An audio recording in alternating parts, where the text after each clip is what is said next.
warahmatullahi wabarakatuh. Wilujeng enjing pamirsa, katakan deui sareng abdi Alifa Disti Kuliah dina warta Sunda Tasikmalaya. Wartos dinten ieu Salasa 2 Mei 2024 menuju ngabahas musibah bencana alam anu nuju ka alaman keluarga di Kabupaten Tasikmalaya.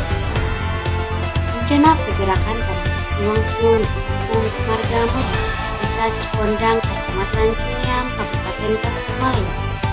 Ia kejadian menyebabkan 35 warga rusak, rusak parah, rusak enteng dina bagian tembok sareng lantai. Pergerakan tanah ieu mimiti karasa sapraksa minggu ka tukang, nanging puncakna lumangsung dina dinten Minggu sore, kaping 5 Mei 2024. Hujan ageng anu terus-terusan di dinten Sabtu janten salah sahiji faktor taneuh beulah. Warga anu imahna ruksak parah ayeuna kapaksa ngungsi ka bumi saderekna atanapi ka tempat anu langkung aman. Kumargi sieun aya pergerakan taneuh susulan. Pihak BPBD Kabupaten Tasikmalaya parantos turun ka lokasi dina dinten Senin kamari, 6 Mei 2024, pikeun ngadata karuksakan sareng masihan bantuan darurat.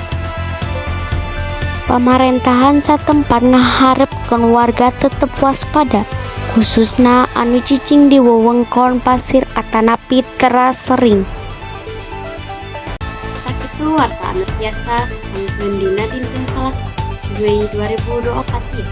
Abdi Alifa Disti Kuliah pamit undur diri. Assalamualaikum warahmatullahi wabarakatuh.